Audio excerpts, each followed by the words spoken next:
y quiero presentar a Ignacio Martínez, un avesado periodista importante, respetado. Se usa en ambos géneros, dice, el bossa nova o la bossa nova. Bueno, Ignacio Martínez es un periodista de quilates, investigador, escritor.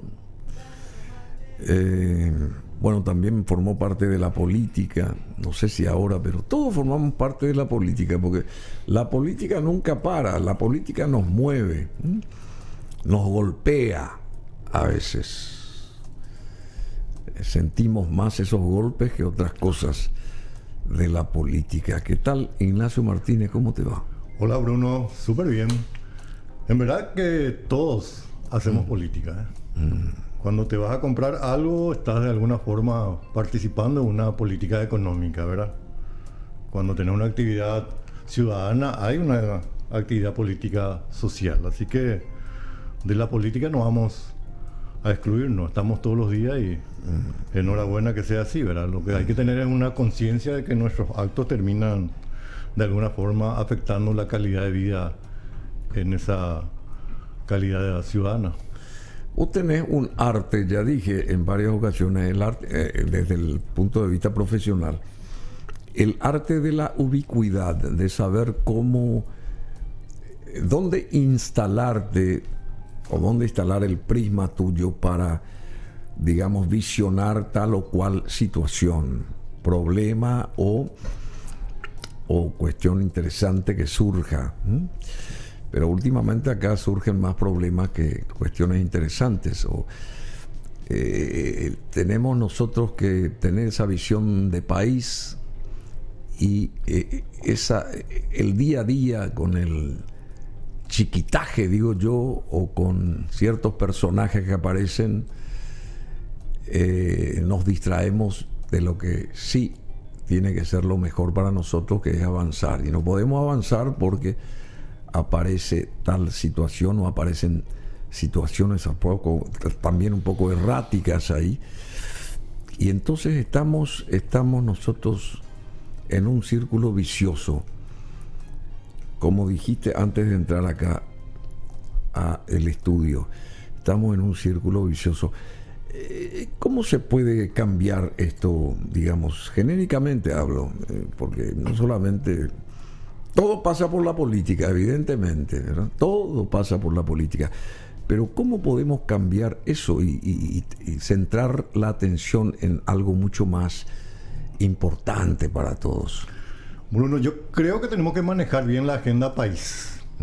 La primera pregunta que tenemos que hacernos ante lo cotidiano es: ¿quién maneja la agenda país en la República del Paraguay? ¿Es la clase política? ¿Es un grupo de poder exógeno que nos muestra la cara? ¿Son los medios de prensa? ¿Es la ciudadanía?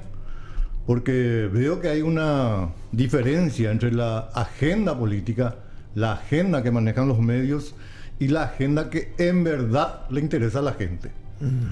¿Qué es lo que le interesa a la gente? A la gente le interesa su calidad de vida. Y cuando hablas de calidad de vida, hablamos de seguridad personal, seguridad jurídica, la posibilidad de la buena alimentación, la educación, la salud.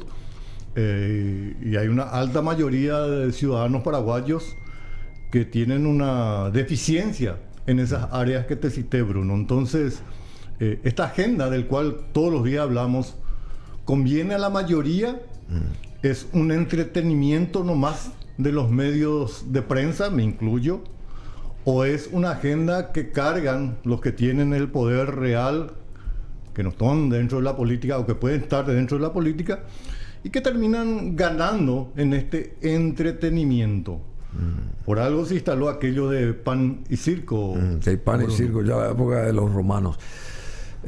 Bueno, pero y la siguiente consulta para abrir el paraguas: ¿dónde estamos nosotros hoy en este 2024? Porque tuvimos mucha esperanza en este año y de este año ya pasó un mes y pasaron los primeros 15 días del siguiente mes.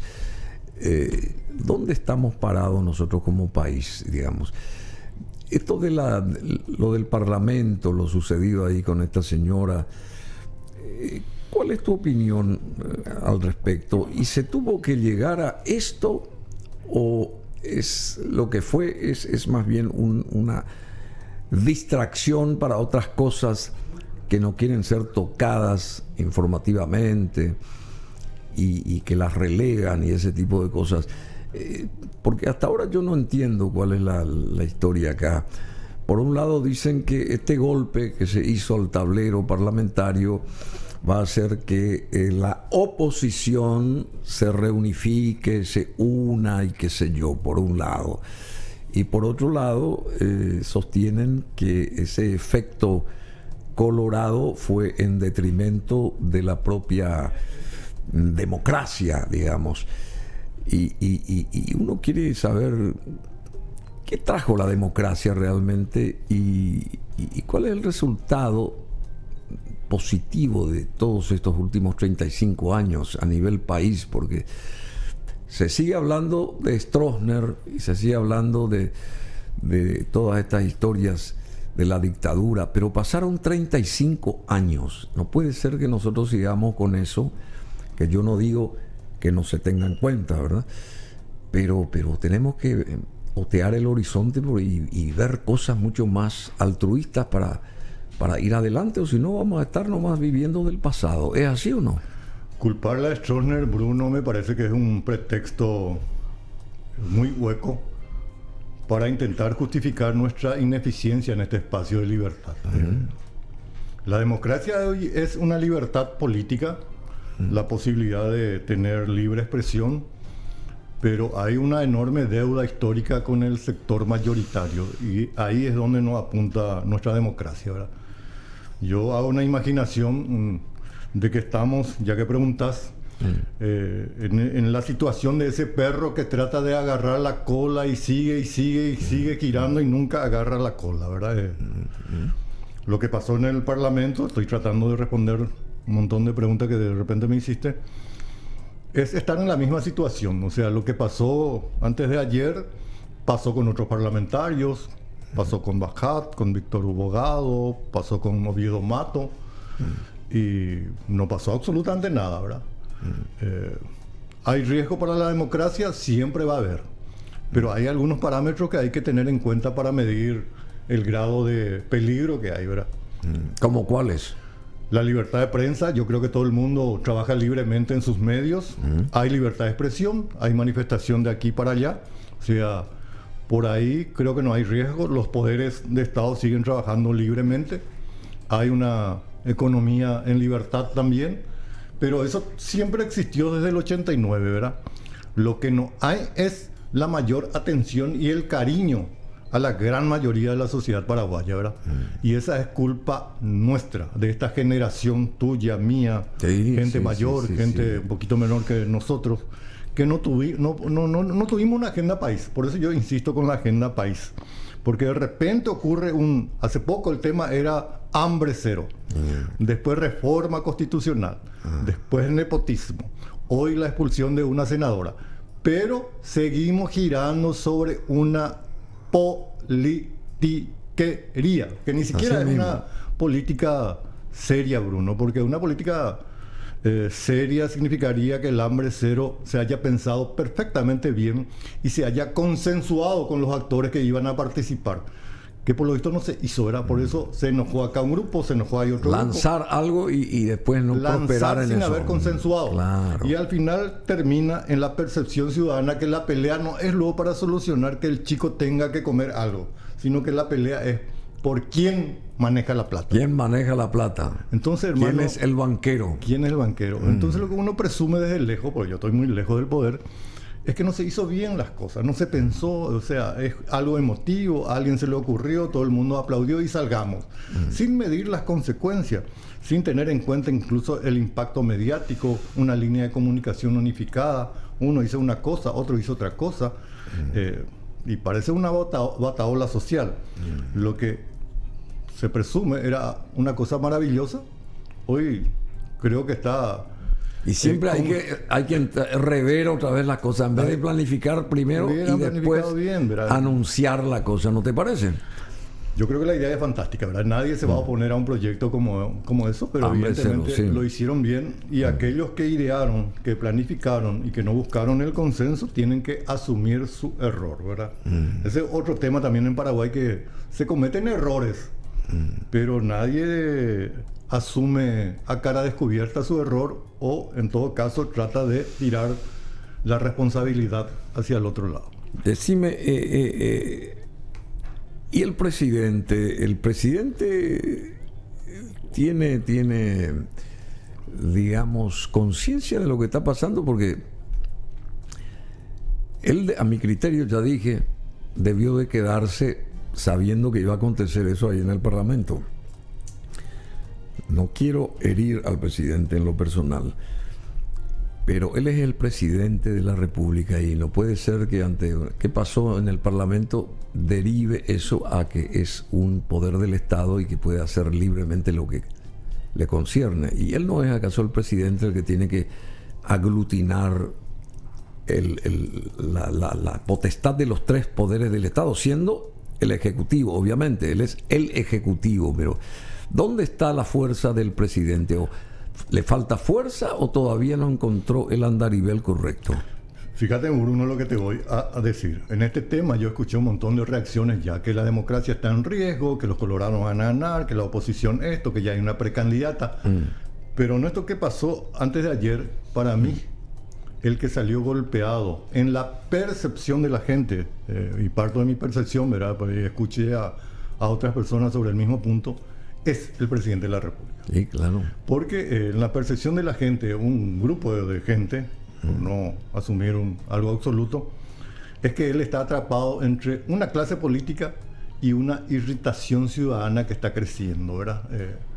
Porque se comenta que él no estuvo de acuerdo, que encontró un viaje para hacer una escapatoria hacia Buenos Aires, pero paralelamente hay una gente que está creciendo en su irritación.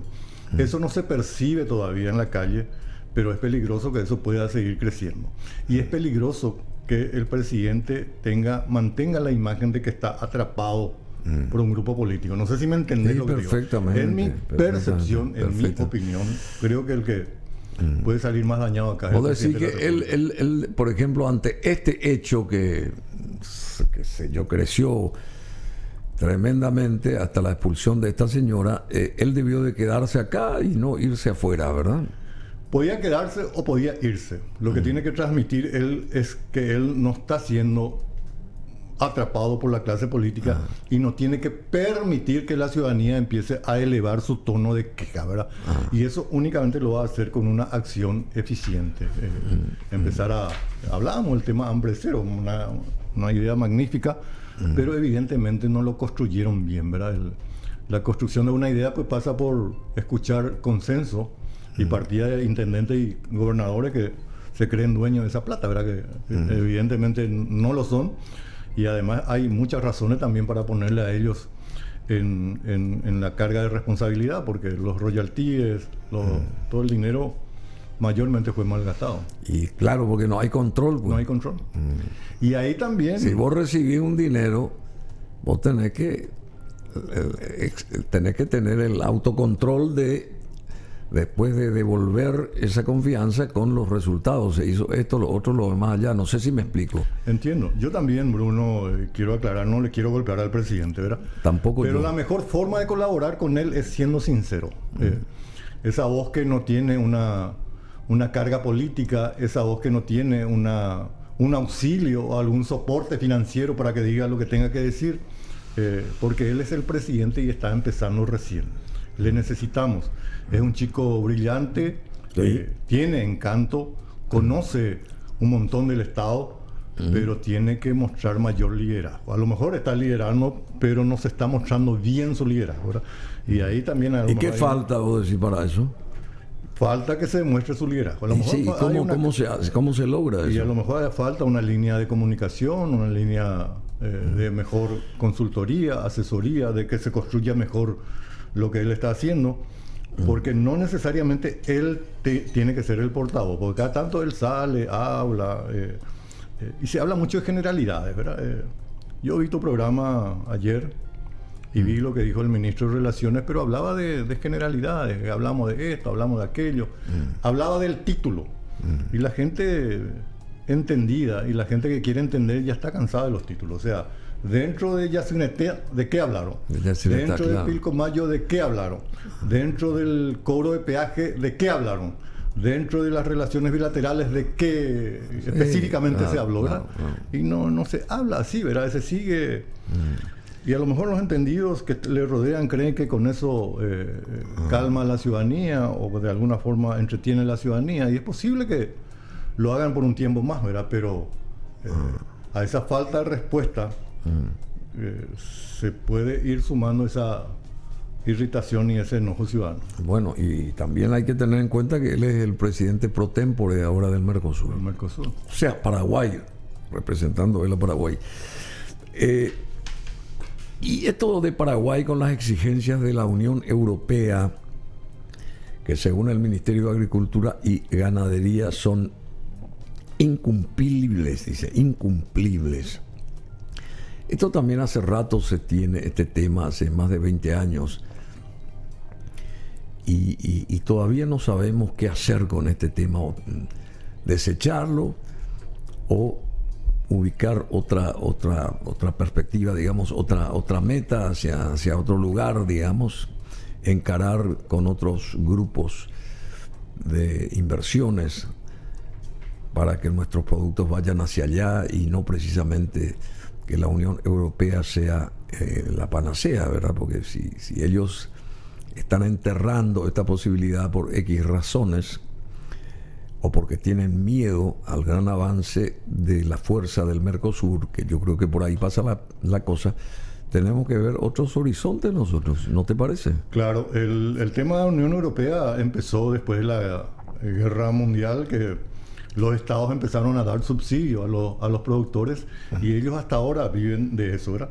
Pero mayormente la producción se hace en terrenos pequeños. En cambio, Uruguay, Argentina, Paraguay tienen una altísima producción y una producción de alta calidad. En verdad, los agricultores de allá también están queriendo protegerse porque nuestra calidad es muy superior a lo que tiene Europa. Pero como vos decís, si ya pasó 20 años y seguimos girando sobre lo mismo, ¿por qué no giras y miras hacia otro mercado? ¿Verdad? Ver otros horizontes. Yo siempre digo que un campo virgen es África. Ellos necesitan alimento. Vos que viajás mucho a Marruecos por ahí. No por eso, porque hay un espacio importante ahí. África. ¿Por qué no trabajamos con África? Tienen plata, nos van a pagar, son casi iguales nuestros. Y sin Mercosur solo no puede, mi querido Bruno, nosotros tenemos la autonomía de que Paraguay solo empiece a buscar su espacio también. Como el Uruguay. Tenemos que ser pragmáticos. Claro, como el Uruguay. Enhorabuena enhorabuena, pero acá necesitamos salvar. Y por más quién tiene que, digamos, iniciar esa visualización, digamos, y descubrir el famoso camino para eso? ¿El Ejecutivo, la Cancillería, un organismo del Estado que piense en las cosas que nos convenga? ¿Cómo es el asunto? Yo creo que el presidente tiene la máxima responsabilidad porque es el Ejecutivo y se le eligió para que sea visionario, y porque tenía visión, se presentó para dirigir el país, ¿verdad? Con la Cancillería tiene la responsabilidad constitucional de liderar esto, ¿verdad? Pero habría que ver el equipo. A lo mejor dentro del equipo puede haber gente que piense diferente, que tenga la capacidad de influir en una política de Estado y cambiar rumbo, ¿verdad? Yo repito, si caminas por el mismo camino y te tropezás y te caes en el mismo bache, siempre, cambiemos de camino.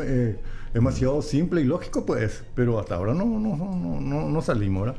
Yo creo que en este caso las autoridades paraguayas tienen razón. Europa condicionan demasiado, pero me parece que el pretexto es ahí que no quieren competir en igualdad de calidad nomás con los productos que se hacen acá en el Cono Sur, ¿no? Bueno, volviendo al tema de Katia González, el Colegio de Abogados del Paraguay insta a rectificar el grave error cometido con la expulsión de esta senadora, hoy ex senadora, y el gremio advierte que lo ocurrido expone al Paraguay a sanciones internacionales y afecta gravemente su imagen como Estado democrático y respetuoso del Estado de Derecho. Por eso te preguntaba, ¿qué nos dejó la democracia en 35 años? Yo hasta ahora amén de escuchar el movimiento de lengua y qué sé yo, que cualquiera dice lo que se les venga en ganas, para bien o para mal, pero todavía no estoy hallando un norte, en lo personal te digo yo, querido Ignacio. Y la democracia hasta ahora, en términos sencillos para mí, es un ritual permanente de elecciones, ¿verdad? Elegimos cada 5 años ejecutivos, gobernadores, y cada 5 o 4 años... Para hacer lo mismo. Para hacer lo mismo, ¿verdad? ¿Dónde está el avance? Y a lo mejor en aprender a sumar los votos, ¿verdad? Porque en eso sí la democracia es eficiente, ¿verdad? La justicia electoral es muy rápida en el conteo y creo que es de exportación, eso hay que destacar. Pero el problema no está en el votante. El problema está en los electos. En la cabeza. Es lo que yo suelo decir a estas organizaciones ONG que trabajan con la ciudadanía para hacerle votar. No, ustedes ONGs que trabajan con la población para votar están perdiendo el tiempo. La gente sabe votar. Trabaja con la gente electa, que sepa administrar los bienes públicos. Administrar los bienes públicos. La gente sabe votar, Bruno. Acá elegimos... Necesitamos un poco más de honradez nomás. Y también. ¿Verdad? De mucho castigo. Bueno, y a nivel nacional, Peña y Milei coinciden que no hay condiciones para avanzar con la Unión Europea, ya dijimos. Por otro lado, respecto al caso Katia, estudiantes de la UNA se manifiestan en defensa de la democracia. ¿Está en peligro la democracia realmente? Porque... yo hasta ahora no veo riesgos reales, ¿verdad? Sí, creo que hay más discurso político que nada. Pero si mañana yo veo riesgo real, si veo que a vos te censuran o clausuran otros medios o no me dejan hablar, yo sería el primero en estar en la calle, Bruno. Pero yo no veo ese tipo de acciones todavía, ¿verdad? Todos los que dicen que están en riesgo son los primeros que están gritando ahí contra todo el mundo, ¿verdad? Entonces, no creo, ¿verdad? Y esto que pasó con Katia, lastimosamente, ya ocurrió con otra gente, ¿verdad? Y no pasó absolutamente nada. Lo más probable es que el Estado paraguayo termine perdiendo este caso, ¿verdad? Porque ni el Ejecutivo ni el Poder Judicial me parece que coordinan una acción para instalar que hicieron bien las cosas, ¿verdad? Y persona que acude a la Corte Interamericana, la Corte finalmente a veces termina dando la razón al demandante y cargándonos la multa a nosotros, a vos, a mí, a todo el mundo. O sea, el Estado pues, somos nosotros, ¿verdad? Entonces ahí también me parece que hay una desprolijidad en cuidar comunicacionalmente lo que hicieron. Pues hicieron. Sí, pero el afectado termina demandando, ¿verdad? Y hay casos donde, el caso Nissen, el caso Canese, creo que el caso del ex miembro de la Corte, Ríos, creo que se llamaba, todos ellos ganaron en la Corte Interamericana, ¿verdad? Y la Corte me parece, con mucho respeto, yo estuve en la Corte allá en Costa Rica en su momento, creo que también se deja guiar mucho por los ruidos mediáticos. Bueno, y el caso de este asesinato de Marcelo Pecci, condenaron a prisión por 39 años por parte de la justicia de Colombia a esta señora Margaret Chacón Zúñiga, quien fue encontrada culpable por los delitos de homicidio agravado y portación ilegal de armas en el marco del asesinato del fiscal paraguayo Marcelo Pecci. ¿Acá se cierra el círculo o todavía hay que encontrar al mentor de toda esta historia? No, yo creo que eso es lo más importante, ¿verdad? Acá hay un mentor que ordenó que se le mate al fiscal Pecci. Y yo creo que eso es el objetivo que tiene que tener la justicia colombiana, con el apoyo también acá de la justicia paraguaya, ¿verdad? ¿Y nuestra justicia cómo está? ¿Funciona, no funciona? ¿Tiene atisbo de corregir sus errores? La justicia está para castigar, no tiene otra función más que aplicar con todo el peso de lo que diga la ley contra los infractores, ¿verdad?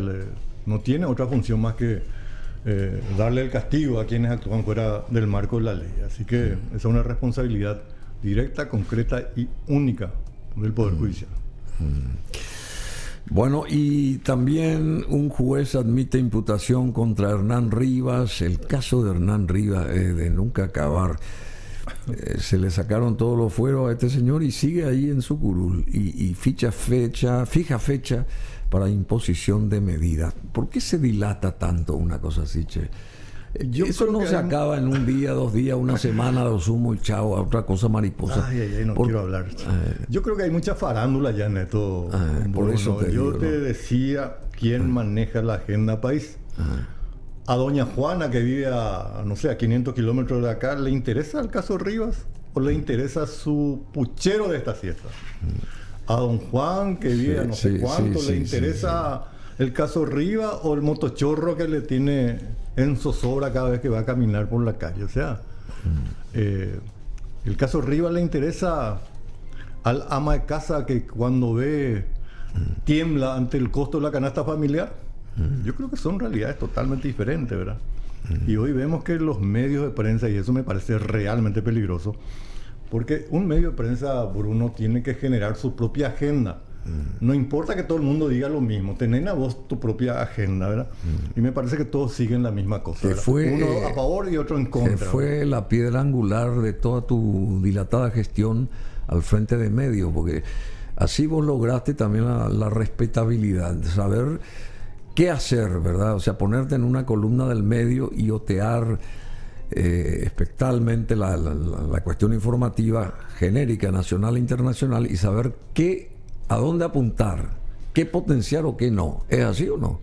No, yo cometí muchos errores también y seguiré cometiendo, ¿verdad? Pero bueno, todos yo rescato el derecho de la prensa de tener su propia agenda país. Y en el caso que nos concierne, un montón de relatos hiciste recién, ¿verdad? Un montón de títulos. Yo creo que esas son agendas políticas.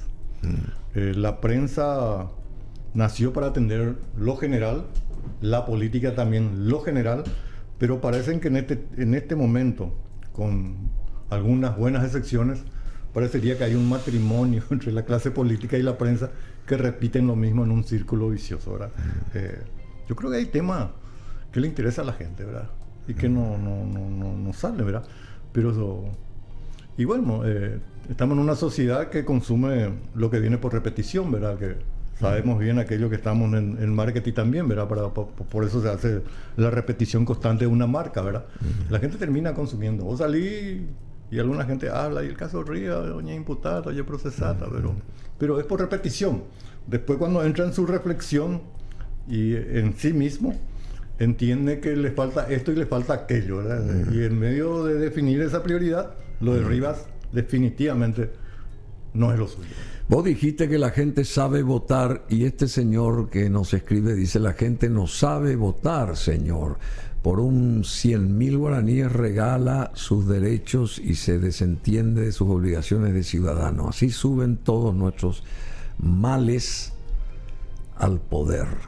Yo creo que no es tanto así, te digo. No es tan así. En Asunción ganó Filisola, que no tenía partido, ¿verdad? Perdón, no sé quién es este señor. Tiene que escribir el nombre de la persona que nos facilita un mensaje. Por favor, si pone el nombre o algún número de celular o lo que sea, porque si no, muy fácil es escribir cualquier cosa y enviar. No, pero está bien, Bruno. Yo respeto lo que dice, pero trato de justificar lo que digo. En Asunción ganó Carlos Filisola, ganó Mario, ganaron los liberales, ganaron los colorados.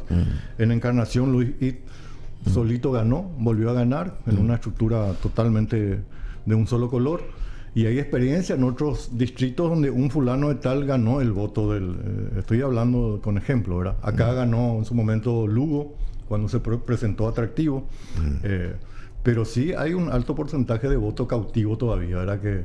Pero aún así la gente hoy entiende. Agarra tus 100.000 y ahí en el cuarto oscuro te castiga. Hay un crecimiento cualitativo en la gente, donde a mí me parece hay mayor déficit en la gente electa, ¿verdad? En la gestión de aquello que suben a los cargos públicos. Nosotros no podemos culparle a la gente, al pueblo, al ciudadano, de este caminar a tientas de la democracia. Esta es responsabilidad directa de la gente que tuvo la oportunidad de gobernar y que no gobernó, en todo caso gobernó de manera insuficiente. Bueno, y ya que mencionaste al expresidente Lugo, ingresó a terapia intensiva para un monitoreo. Ingresó a terapia intensiva ayer Fernando Lugo tras haber sentido un malestar. Su médico, Jorge Querey, aseguró que el ex senador se encuentra bien. Bueno, y al hablar de Lugo, vamos a la esfera de la oposición. Tenemos oposición aquí, porque al gobierno que de turno, es un gobierno colorado, se le baja la caña desde todas las aristas y existe una reposición, digamos, un sector político que puede hipotéticamente reemplazar al actual gobierno, estoy fantaseando, ¿verdad? ¿Existe una madura oposición, digamos, para reemplazar al que sea alguna vez? Yo creo que hay un rótulo enorme a toda la gente que está en el gobierno y se le llama oposición, ¿verdad? Pero hay fragmentos y fragmentos. Lo que pasó en la Cámara de Senadores demuestra que no hay oposición. O sea, se veía venir y lo hicieron los colorados de lujo, ¿verdad? La ciudadana Katia ni un voto tuvo, o sea, nadie se dignó en darle, aunque sea un voto de apoyo, ¿verdad? Todos son declaraciones. Vos tenés que consumar en los hechos tu verdadera oposición. Sí. Vos mirás los votos y Katia perdió a 0, ¿verdad? Pero sí tuvo mucha Nadie adhesión. salió a defenderla. No, le salieron a defender en términos declarativos, ¿verdad? Todo el mundo, pero al final muy poca gente Lo que vale pues el resultado, el hecho. Si no, pues vamos a guiarnos por los discursos nomás y bueno, y hay buen discurso de aquí y allá, ¿verdad? A la oposición le falta una agenda. Y mira que tiene la oportunidad de hacer de manera brillante un montón de cosas. El tema Itaipú, se trancó el diálogo Lula-Peña, ¿verdad? El caso mismo de Milei y nuestro presidente, o sea, ¿de qué hablaron finalmente? ¿Cuál es el resultado? ¿Cuál es el resultado? ¿Qué en 2 meses vamos a hacer tal cosa. El peaje, claro, en 3 meses vamos a llegar a tal objetivo. La cebolla, el tomate, el ajo, la banana va a entrar sin ninguna presión. Hay un intercambio fluido de bienes, servicios y personas con Argentina. O sea, esas son cosas que la oposición tiene que agarrar. Cosas sensibles. El tema del costo de vida. A mí me preocupa que en un país con alta producción agrícola vendemos, producimos y exportamos alimentos, la gente no tenga que comer. A mí me parece el hambre cero fantástico, pero lo hicieron de punta a punta muy mal, ¿verdad? Pero la oposición no entra en eso. Los colorados hacen la agenda y la oposición reacciona. Hambre cero, agenda colorada, reacción opositora. Reforma constitucional, agenda colorada, reacción opositora. Enmienda constitucional, agenda colorada, reacción opositora. Katia González, acción colorada, reacción opositora. Si no se están dando cuenta de la torpeza en la cual están metidos. Sí, entiendo perfectamente. Y es demasiado claro lo que le decís, Ignacio Martínez. Y el directorio del PLRA, por su lado, expulsó a 4 senadores de sus filas. Estos senadores ya no son liberales. Van a nuclearse estos en otro partido, en otra cosa, en otro movimiento. ¿Qué va a pasar con esta gente y por qué se toma esta determinación drástica, que es más o menos lo que hicieron con Katia, me parece, a menor escala, porque expulsaron de sus filas en un movimiento a 4 senadores. Sin derecho a la defensa también. Expulsaron del Parlamento, del Senado, a una senadora, pero poniendo así es la misma cosa, ¿verdad? Y se justifican. Y por otro lado, defienden el hecho de que no tenía que ser removida Katia y culpan al Partido Colorado de esa acción, pero ellos no hacen el mea culpa dentro de la esfera liberal. Entonces no entiendo cómo es el asunto. Pero ¿cómo se miden estas cosas? Yo miro por causa-consecuencia, ¿verdad? Y la oposición reacciona como consecuencia de una causa que generó el Partido Colorado. No sé si me entiendes. Sí, claro. Los colorados generaron todo y el impacto es y reaccionan ellos y se fragmentan más, ¿verdad? Por eso yo creo que el caso Katia fue un plan bien pensado por los colorados, ¿verdad? Porque hoy ya se habla de su precandidatura y los colorados, te reaseguro sin conocer lo que decidieron ahí, estando muy lejos de ello, ¿verdad?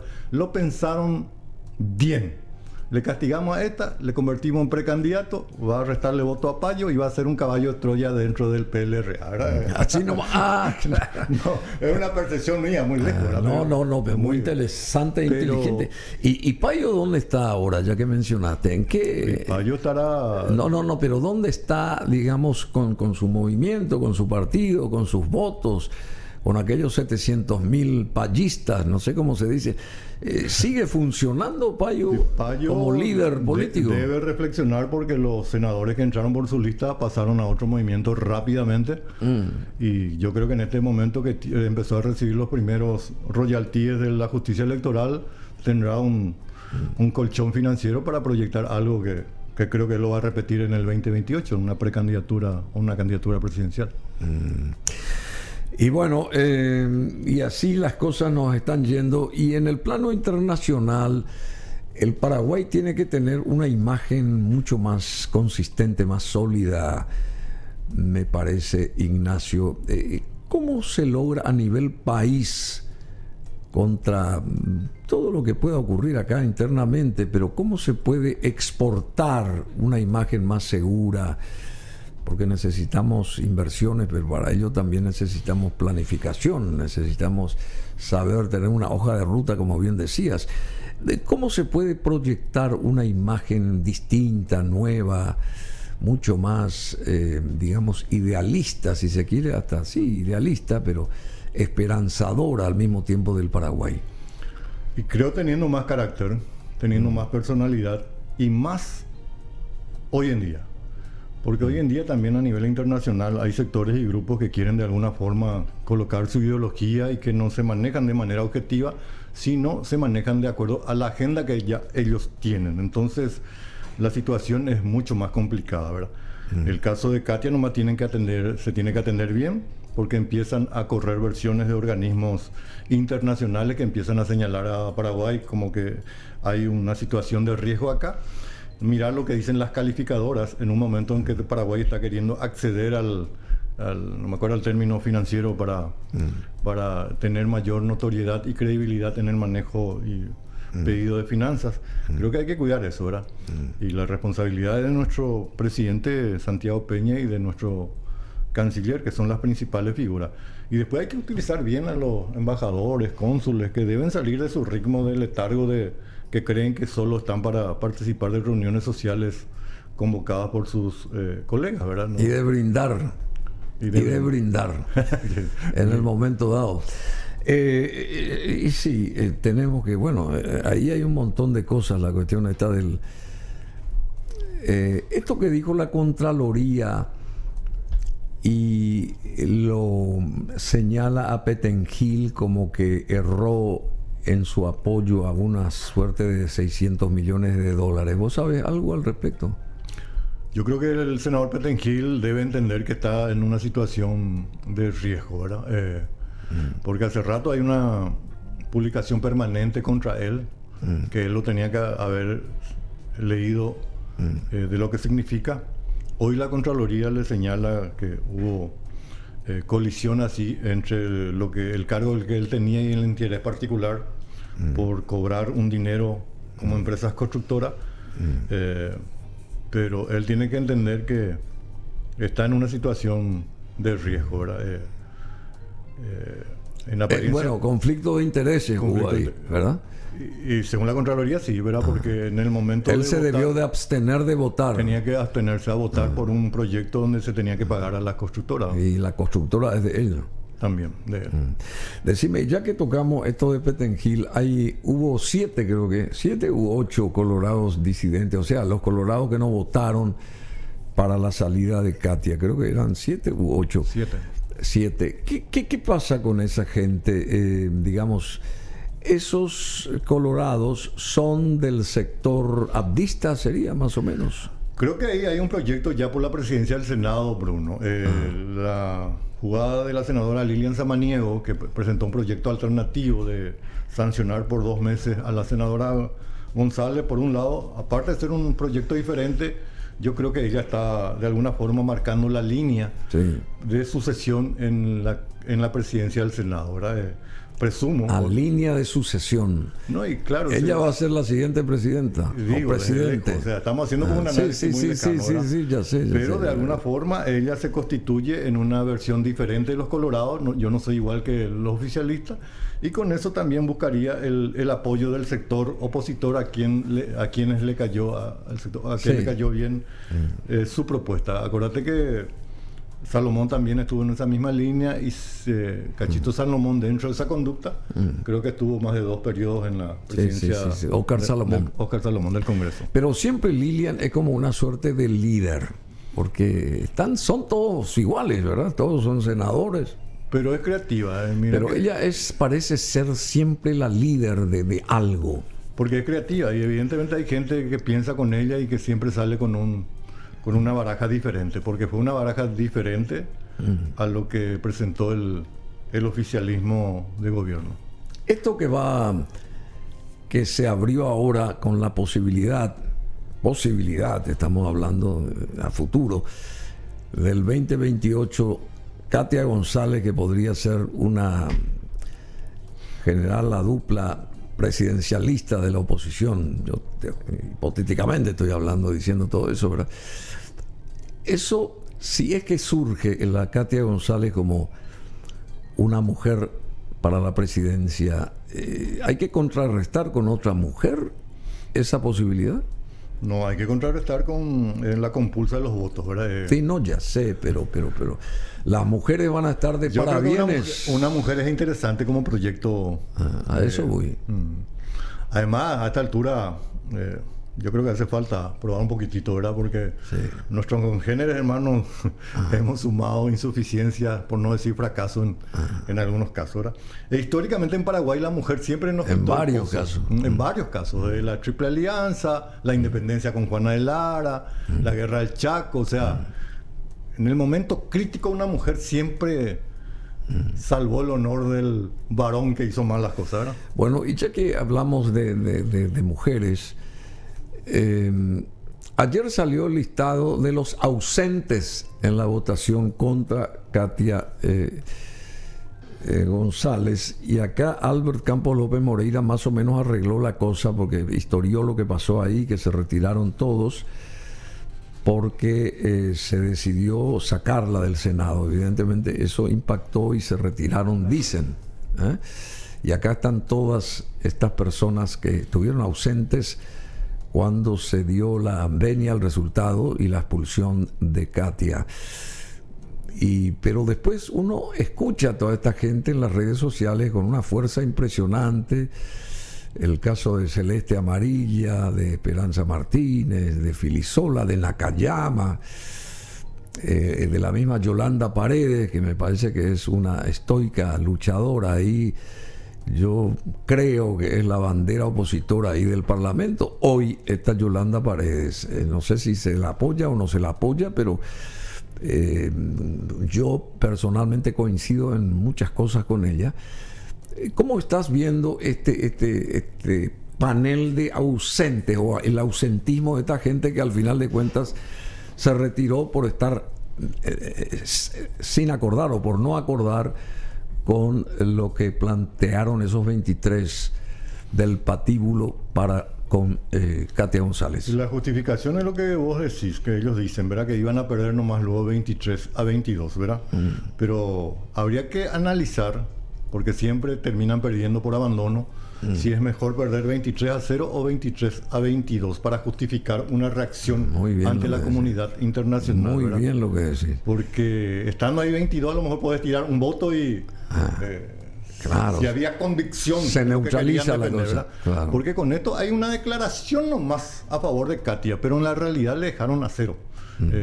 Sí, se retiraron. Se retiraron. Y en la conferencia de prensa, antes de eso, se veía a algunas de las referentes defendiendo una causa, pero hablando de otra cosa y no defendiéndole en verdad a Katia, ¿verdad?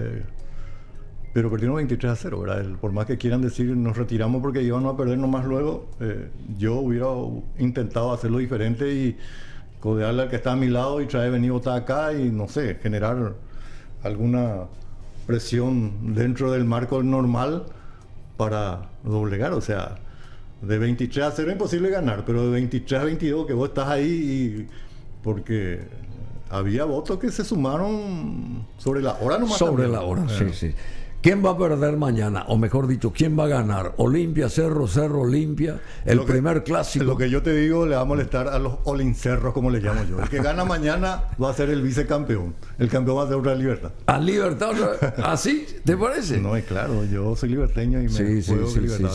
Sí. Vos sos una suerte de tacuara por la altura, digo. Ayer jugamos fútbol con unos muchachos y toditos son mitad Cerro y mitad Olimpia. Yo soy el único libertaño. Entonces estaban hablando del clásico y yo le decía eso. El que gana va a ser el vicecampeón, el campeón va a ser... Bueno, 3-0 ganó Nacional a este equipo de Ecuador, creo que es. Chile creo que es. No. Audas. ¿Ecuador? Ecuador creo que es. Ecuador. Bueno, no importa. Pero ganó 3-0. Bueno, ¿y qué dice el actual presidente del Congreso? Yo me opuse a la destitución de Katia. Me ganó la pulseada el senador Galaverna, dice, tuve que acatar lo que el comando decidió. Senador Galaverna, ¿y senador Galaverna es el hijo de Calé o es el mismo Calé? No, yo creo que le trata al senador Galaverna por el título normal, al papá. Se refiere al papá. Sí, se refiere al papá. O sea que Calé sigue teniendo su peso. No, lo que yo entiendo, lo que dice el presidente del Congreso es que nosotros con el senador Galaverna solemos pulsear. A veces gano yo, a veces pierdo. Y esta vez me ganó él en la pulseada. Sí, ya sé, pero te estoy diciendo, quiere decir que sigue con el comando, porque el que decide es el comando, por supuesto, el comandante. Galaverna es un peso pesado. Sí, ya sé, pero quiere decir que él sigue, no estando físicamente ahí, no perteneciendo al Senado, después de varios periodos, él sigue comandando también. Hay demasiada evidencia que él tiene mucho poder en el comando. Mucho poder. Bueno, querido Ignacio Martínez, muchísimas gracias. ¿Te gusta el Bossa Nova? Sí. Mañana a las 10 escucha. A las 10, muy bien, muchas gracias, muy amable. Con tu media naranja ahí. Bailando en una baldosa. Ahí está Tacuara, ese es Tacuara. Yo tengo una camiseta igual. ¿Cómo quiero que venga acá Tacuara? Yo le invité varias veces. No, le invité varias veces, pero somos una multitud. Ayúdame, vos que sos liberteño. A ver si viene Tacuara.